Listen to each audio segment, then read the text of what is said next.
우리 하나님께서는 그리스도 안에서 물질적 복과 지혜를 우리에게 주십니다. 솔로몬과 그의 시대에는 인구가 많이 번성했습니다. 먹고 살 것이 많았기 때문입니다. 솔로몬에게 지혜를 많이 주셔서 경제가 발전할 수 있도록 했기 때문입니다. 또 군사적으로 강했기 때문에 주위 나라로부터 보호를, 주위 나라의 침략을 받지 않고 오히려 그 나라를 다스렸기 때문입니다. 참 어려운 시대에 우리 살아가고 있습니다. 그렇지만 하나님의 백성인 우리에게는 여러 가지 복이 있지만 그 중에 하나는 지혜를 주시고 물질적 복을 주시는 것입니다. 솔로몬이 지혜가 있었지만 그 지혜, 참된 지혜는 예수 그리스도이십니다. 참된 지혜이신 예수 그리스도께 순종하면서 지혜를 얻고 그 지혜 안에서 물질적 복을 받습니다. 지혜로 돈을 벌고 우리 자녀들이 많아지고 교회의 자녀들이 점점 많아지는 복이 있기를 바랍니다. 첫 번째는 솔로몬과 하나님의 백성이 풍요로웠고 우리는 그리스도 안에서 풍요롭게 됩니다. 둘째로 솔로몬이 군사적으로 강하게 됐는데 또한 그리스도 안에서, 그리스도의 강함 안에서 우리도 강합니다. 셋째로 솔로몬이 지혜로웠고 우리는 지혜이신 그리스도 안에서 우리도 지혜롭습니다. 하나님은 성도에게 그리스도 안에서 물질적 복을 주신다는 이 확신 성령께서 오늘도 주시고 실제 우리의 삶 가운데서도 그 복을 누리기를 바랍니다. 첫째로 솔로몬과 하나님의 백성은 당시 하나님께서는 풍요를 누렸고 우리도 그리스도 안에서 풍요를 누립니다. 20절에 보면 솔로몬이 통치할 때에 인구가 많게 되었다 그렇게 합니다. 이 구절에는 많다는 말이 사실은 두 번이나 나옵니다. 인구가 많았는데 어느 정도 많았느냐? 바닷가의 모래가 많듯이 많았다고 합니다. 바닷가의 모래와 같이 많다는 것은 우리 성경을 아는 성도님들은 잘 알 겁니다. 어디에 나오죠? 바닷가의 모래와 같이 인구가 많다는 것은 하나님께서 아브라함에게 주신 축복이죠. 아브라함에게 주신 축복을 이제 솔로몬을 통해서 이루어 가십니다. 이것은 다윗에게 한 축복이기도 합니다. 사무엘하 7장 11절에서 하나님이 다윗에게 말씀하셨습니다. 나는 너희 아들의 나라의 왕위를 견고하게 하리라 하고 약속하셨습니다. 하나님께서는 다윗에게 약속하신 대로 그 나라의 왕위를 견고하게 하시고 인구가 늘어나게 하셨습니다. 우리 교회도 인구가 많아지는 복을 누리고 있습니다. 올해 5명의 자녀가 태어날 것이고 또 한 명은 먼저 하나님께서 주시는 안식으로 들어갔습니다. 성인 교회들도 교회로 많이 나오고 있습니다. 이 새로운 성도들에게, 어린이나 어른 성도들에게 특별한 관심을 가져주시기를 바랍니다. 새로운 성도들은 하나님께서 아브라함과 다윗에게 하신 약속을 하나님께서 이루는 증거입니다. 천국 국민은 20절에 보면 먹고 마시고 즐거워했다고 합니다. 솔로몬의 시대에 국민들이 먹고 마시고 즐거워했습니다. 같은 표현을 25절에서는 국민들 각자가 자기의 포도나무 아래, 자기의 무화과 나무 아래에서 편안하게 살았다고 합니다. 무화과 나무 아래, 열매 아래 살았다는 것은 무엇을 생각나게 하죠? 에덴 동산을 생각나게 하죠. 창세기 2장 9절에서는 하나님께서 에덴 동산에 보기에 아름답고 먹기에 좋은 나무가 많이 나게 하셨습니다. 에덴 동산에서 하나님께서는 하나님의 백성에게, 하나님이 창조한 인류에게 먹고 마시고 즐거워할 수 있는 은혜를 주셨습니다. 이제 이스라엘도 솔로몬을 통해서 그 즐거움을 주십니다. 각자 자기의 땅이 있고 자기의 땅에서 나오는 포도와 무화과 나무 열매를 먹고 즐거워했습니다. 각자 갖고 왔습니다.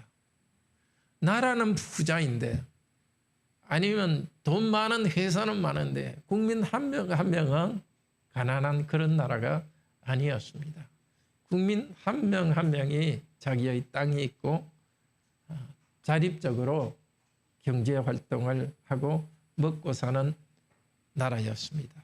에덴의 풍요로운 모습을 이루었습니다. 우리는 그리스도 안에서 우리도 이 풍요를 누리고 있습니다. 우리 모두가 하나님 나라의 백성이 되었습니다. 우리에게 주신 물질의 복, 그리고 성도의 수가 많아지는 것을 감사합시다. 각자 포도나무, 각자 무화과나무를 주셨듯이 우리에게도 사업체를 주셨고 우리에게도 일터를 주셨습니다. 먹고 마시고 즐거워합시다. 몇 형제 자매들에게 들은 적이 있습니다. 전에는 너무 불안정했는데 요즘은 참 하나님께서 이게 경제적으로 너무 안정되게 해주시고 너무 행복한데 과연 이렇게 행복해도 되나 싶다. 심지어 그리스도인이 살면 고난이 있어야 되는데 이렇게 행복한 게 정상인가, 이런 이야기 하는 것도 들었습니다. 물론 하나님께서는 우리를 연단시키기 위해서 고난을 주십니다. 그렇지만 또한 동시에 하나님께서는 우리에게 먹고 마시고 즐거워하게 하셨습니다. 그리스도인은 금욕주의자가 아닙니다. 우리 주 예수님도 그렇지 않았습니다. 예수님의 별명이 뭔지 아십니까? 먹기를 탐하고 죄인들의 친구다. 그 당시 기준으로 보면 예수님은 너무너무 먹는 걸 좋아했습니다. 물론 비싼 음식은 못 드셨겠죠. 또 자주는 못 드셨겠지만 너무너무 맛있게 먹고, 옆에서 예수님 식사하는 거 보면 침이 꼴깍꼴깍 넘어갈 정도로, 다른 사람도 침이 꼴깍꼴깍 넘어갈 정도로 그렇게 맛있게 먹고 즐거워했습니다. 더 많이 가진 사람과 비교하면서 우리의 즐거움을 빼앗기지 않도록 합시다. 항상 기뻐하라, 쉬지 말고 기도하라, 범사에 감사하라. 이런 그리스도 예수 안에서 너희를 향하신 하나님의 뜻이니라. 우리는 예수 그리스도 안에서 새로운 존재가 되었습니다. 그래서 먹고 마시는 일에서도 우리는 즐거워합니다. 각자 포도나무 아래 앉아있듯이 우리는 힘껏 일하는 그 가운데서도 즐거워합니다. 바로 문화적 사명, 아니 문화적 복을 누리면서 즐거워합니다. 우리는 예수 그리스도 안에서 항상 기뻐합니다. 그리스도 안에서 새로운 존재가 되었기 때문에 즐거워합니다. 우리 먹는 음식이 맛있어서 즐거워하지만 예수 그리스도 안에 있기 때문에 소박한 음식도 맛있고 즐거워합니다. 어떤 때는 경제적으로 아주 힘들 때가 있습니다. 나의 무화과, 나의 포도나무가 결실을 맺지 않을 때도 있습니다. 아니, 나에게는 땅이 없어서 다른 사람에게 빌려서 그렇게 살아갑니다.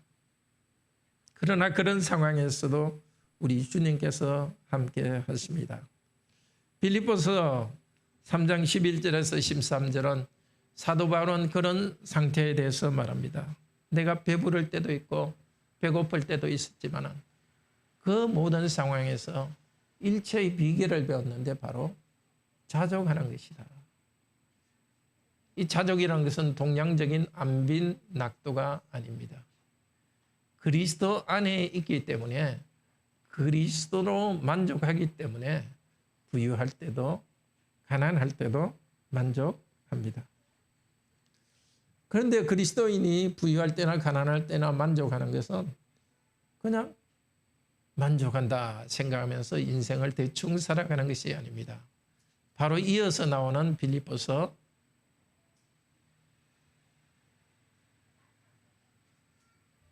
제가 지금 빌립보서 3장 11절 12절이라고 했죠. 3장이 아니라 4장이죠. 네, 고치시기를 바랍니다. 4장 11절 12절입니다. 그리고 4장 13절에서는 내게 능력 주시는 자 안에서 내가 모든 것을 할 수 있다. 성도는 가난한 가운데서도 그리스도 때문에 자존감을 가지지만 그렇다고 현실에 안주하지 않습니다.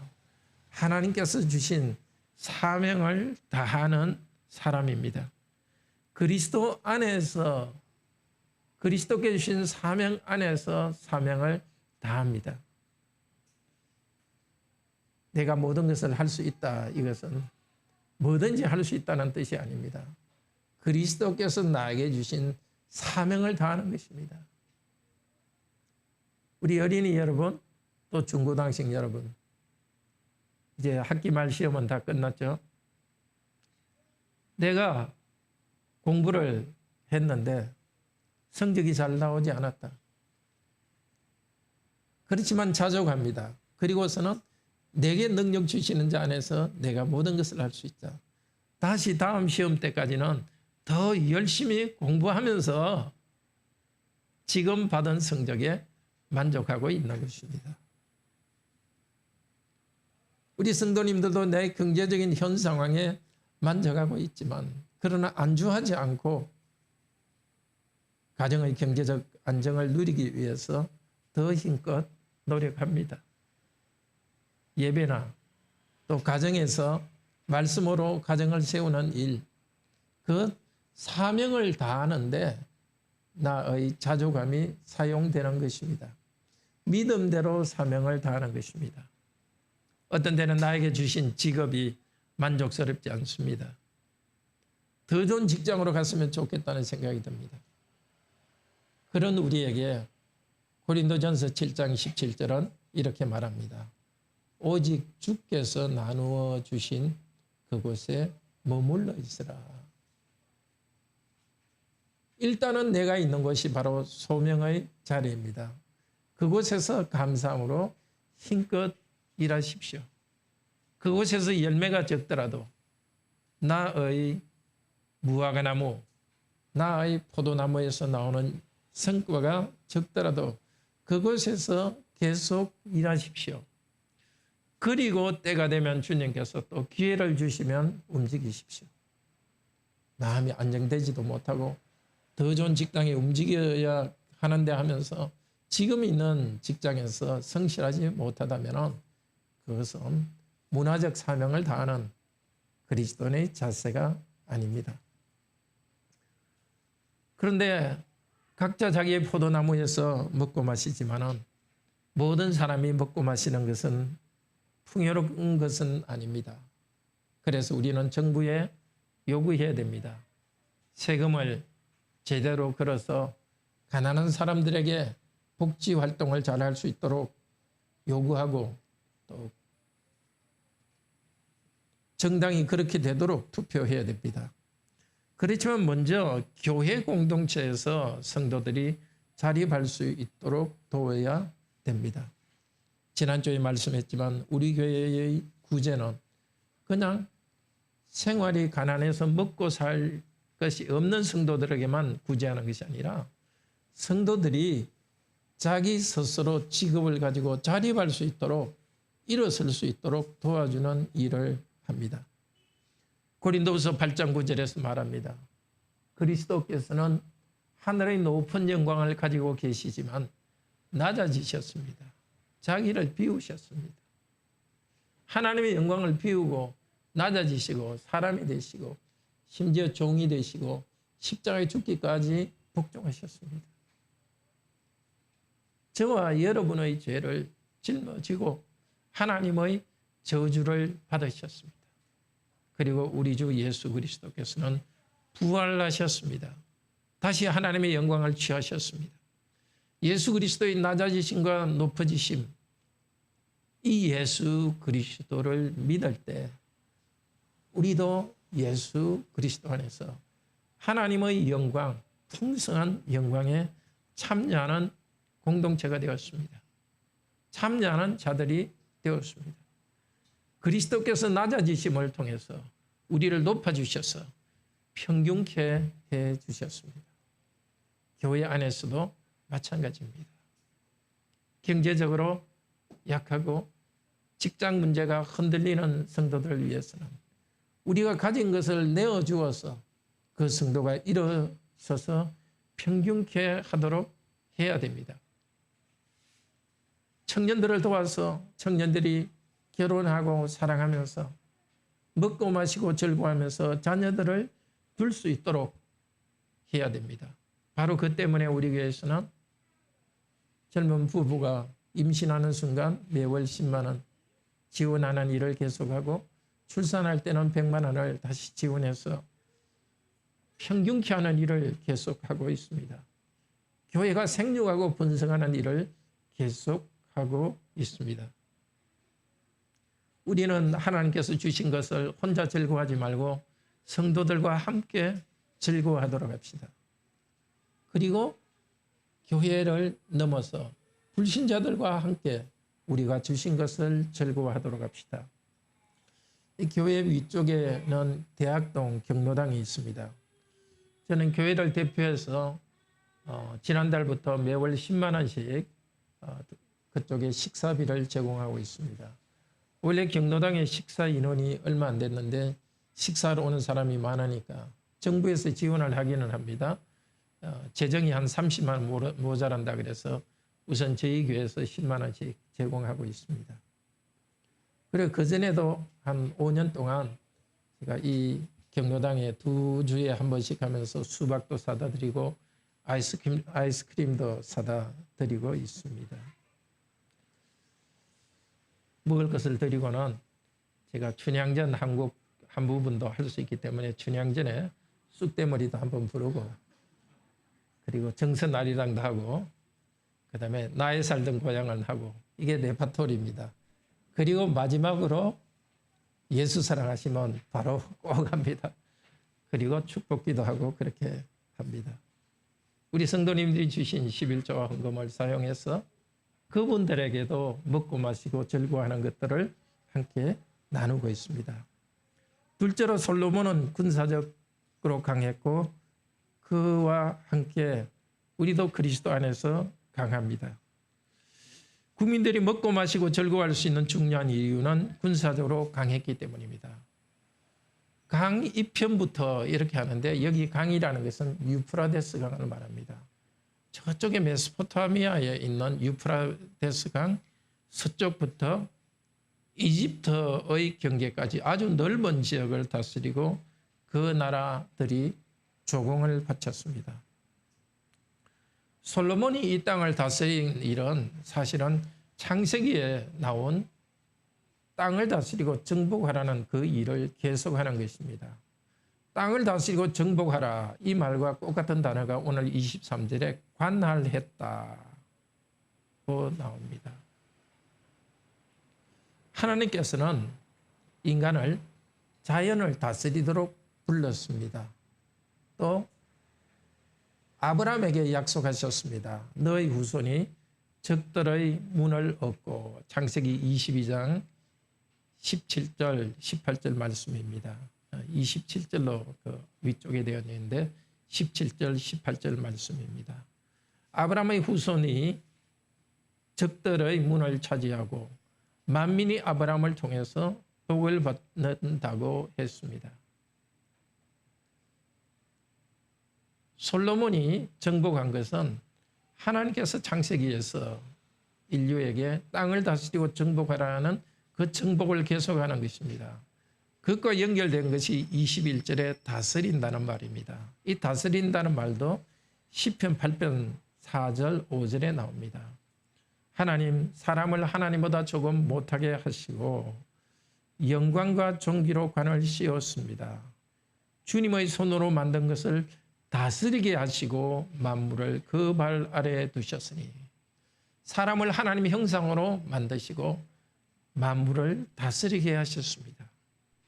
사람은 세포덩이가 이렇게 진화해가 만들어진 그런 존재가 아닙니다. 물질과 같은 존재가 아닙니다. 전혀 다른 차원으로서 하나님의 형상입니다. 하나님의 고귀함을 다스림으로 나타냅니다. 우리 성도님들이 직장에서 일하는 것, 하나님의 다스림을 나타냅니다. 우리 초등학생 여러분, 그리고 중고등학생 여러분 한번 쳐다보십시오. 저를. 여러분이 학교에서 공부하는 것은 그냥 성적을 얻기 위해서만 공부하는 것이 아닙니다. 사람을 하나님의 형상으로 만들어서 만물을 다스리도록 하셨습니다. 땅을 다스리고 정복하도록 하셨습니다. 그 사명을 다하는 것입니다. 자연과학, 사회, 그리고 언어, 수학과 같은 논리학, 다 하나님이 창조하신 창조세계를 다스리고 정복하는 일입니다. 솔로몬은 그 일을 했고 하나님이 주신 지혜로 그 일을 했습니다. 그렇게 다스릴 수 있었기 때문에 주의 나라를 다스릴 수 있었습니다. 솔로몬의 다스림은 이렇게 첫째로 만물을 다스리라는 그 다스림이고, 둘째는 하나님의 백성 아닌 다른 왕국을 다스리는 일입니다. 다른 왕국들을 정복하고 다스렸기 때문에 솔로몬에게 평화가 있었다고 합니다. 평화는 성경의 원어에서 샬롬입니다. 솔로몬이나 샬롬이나 사실 같은 말에서 왔습니다. 솔로몬을 통해서 나라를 강하게 해서 샬롬이 있게 했습니다. 우리도 마찬가지입니다. 여기 주보에 나온 대지에 쓰지는 않았지만은 이렇게 하나 쓰시면 좋겠습니다. 그리스도 안에서 강함과 풍요.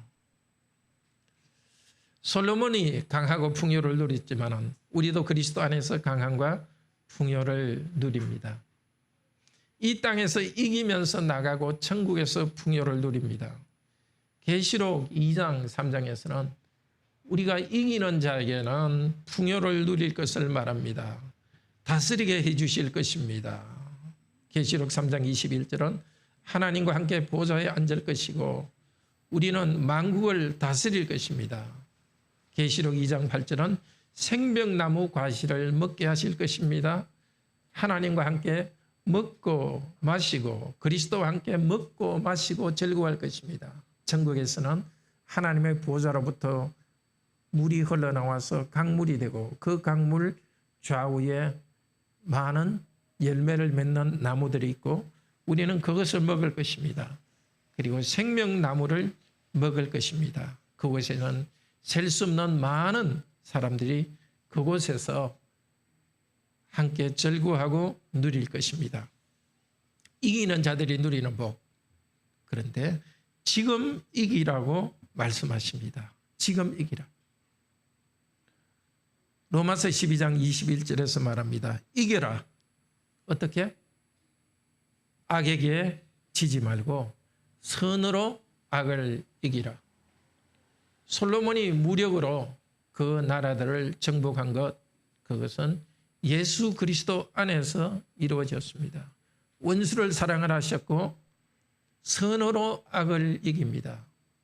로마서 12장 17절 18절을 말합니다. 아무에게도 악을 악으로 갚지 말고 도리어 모든 사람 앞에서 선한 일을 도모하라. 할 수 있거든 모든 사람과 더불어 화목하라.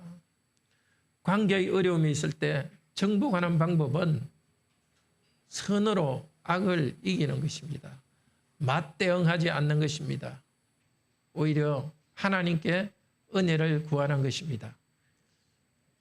원수를 사랑하고 나를 힘들게 하는 사람에 대해서 선을 행할 수 있는 방법을 생각하는 것입니다.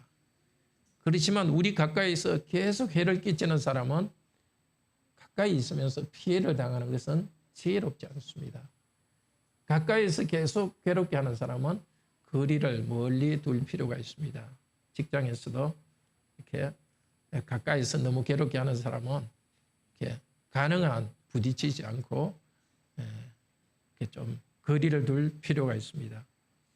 물에 빠진 사람 건진다고 해가지고 거기 풍덩 뛰어들어서 앉는 것이 사랑이 아니죠. 물에 빠진 사람 건질 때는 멀리서 줄을 던져서 하듯이 어떤 사람한테는 멀리 거리를 두고서 그 사람에게 사랑을 실천하는 방법을 찾아야 합니다. 마태복음 12장 42절은 말합니다. 솔로몬보다 더 큰 분이 예수 그리스도 이 땅에 오셨습니다. 솔로몬은 힘으로 그 나라를 세운 이것. 그 힘은 바로 예수 그리스도의 죽으심과 부활의 힘입니다. 로마서 5장 17절은 말합니다. 아담 한 사람의 범죄로 말미암아 사망이 그 한 사람을 통하여 왕노릇하였은즉 더욱 은혜의 선물을 넘치게 받은 자들은 한 분 예수 그리스도를 통하여 생명 안에서 왕노릇하리로다. 솔로몬이 왕으로서 그 주의 나라에 왕노릇한 것은 지금 우리가 죄를 이기고 생명 안에서 왕노릇하는 것입니다. 저와 여러분은 죄의 노예가 되어 있었습니다. 죄를 싫어하면서도 죄를 이길 힘이 없었습니다.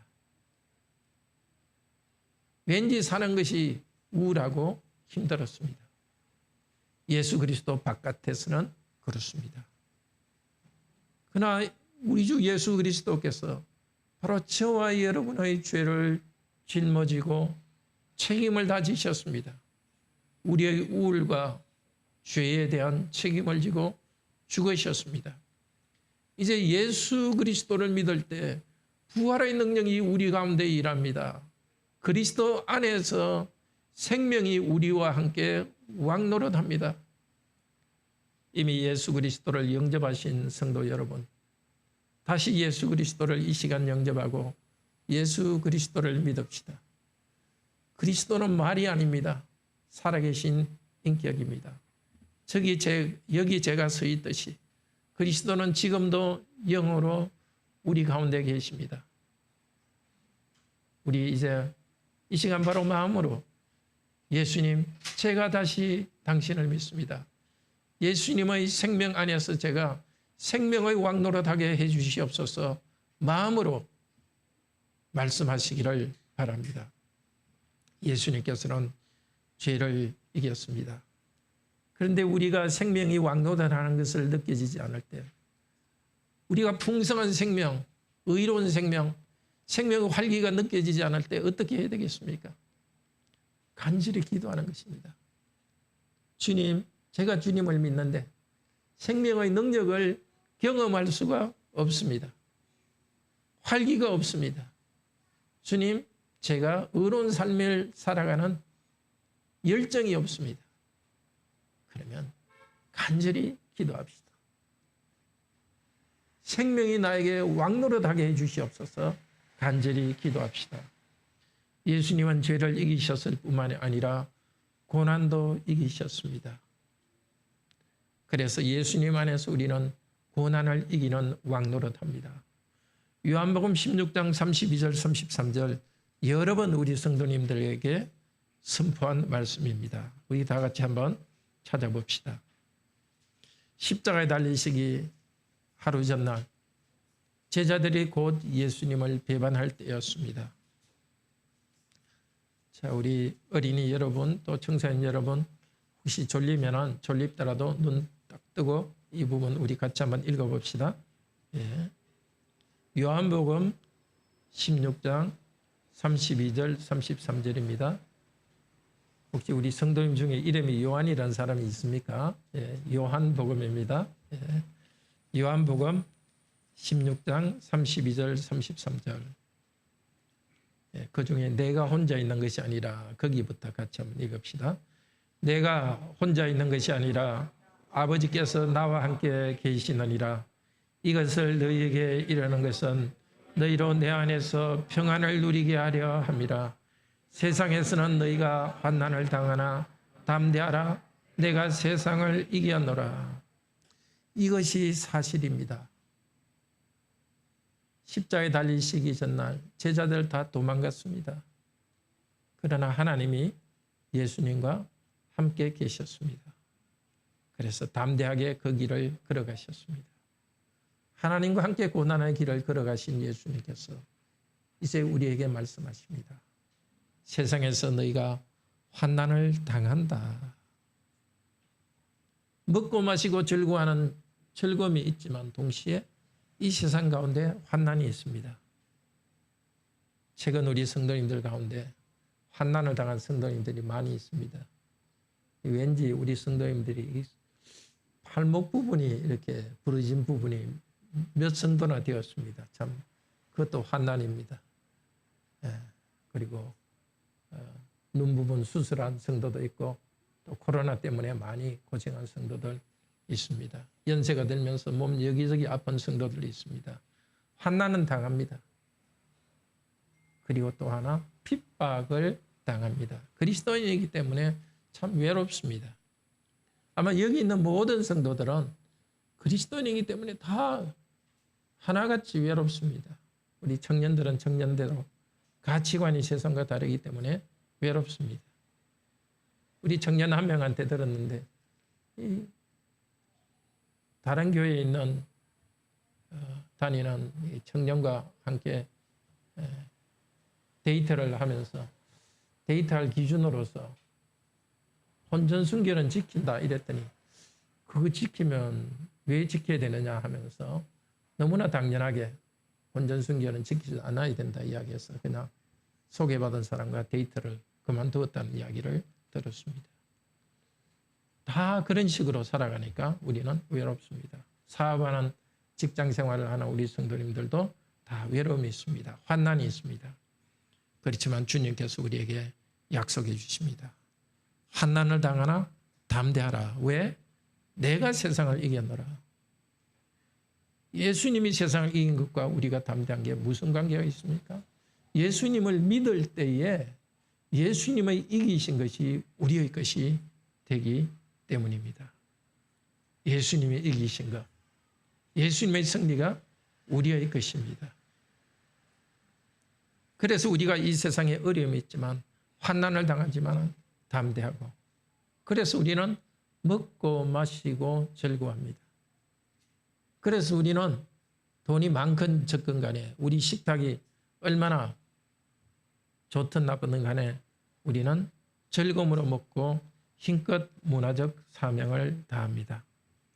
아주 부자가 아니더라도 우리는 각자의 포도나무 아래 각자의 무화과 나무 아래서 자기의 것을 누립니다.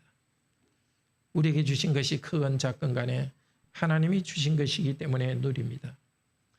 그렇지만 그리스도를 믿지 않는 자에게는 참 평화가 없습니다. 원래 하나님께서 사람을 그렇게 만들었습니다. 하나님이 만드신 도덕적인 기준, 성도덕, 정직, 근면 그런 것을 어기고 살아가는 사람들은 자기 꾀를 부리면서 살아가는 사람들은 우선 평화로운 것 같아도 하나님께서는 그 마음에 깊은 평화를 주지 않습니다. 죄를 그대로 두고 회개하지 않는 사람은 물질적 평화가 풍요가 넘쳐도 참 평화가 없습니다. 인생의 끝은 하나님의 다스림에서 벗어난 지옥입니다. 솔로몬이 이렇게 풍요를 누리고 또 백성들이 번성하게 한 것은 하나님이 주신 지혜 때문입니다. 그 지혜는 참 지혜는 예수 그리스도이십니다. 그리스도를 믿는 우리에게 의지하는 우리에게 반드시 참 지혜를 주십니다. 참 지혜는 하나님 말씀에 순종하는 것입니다. 그리고 또 구체적으로 아주 어려운 순간에 기도할 때 하나님께서는 우리에게 참 지혜를 주십니다. 우리 하나님께 감사하면서 찬송합시다.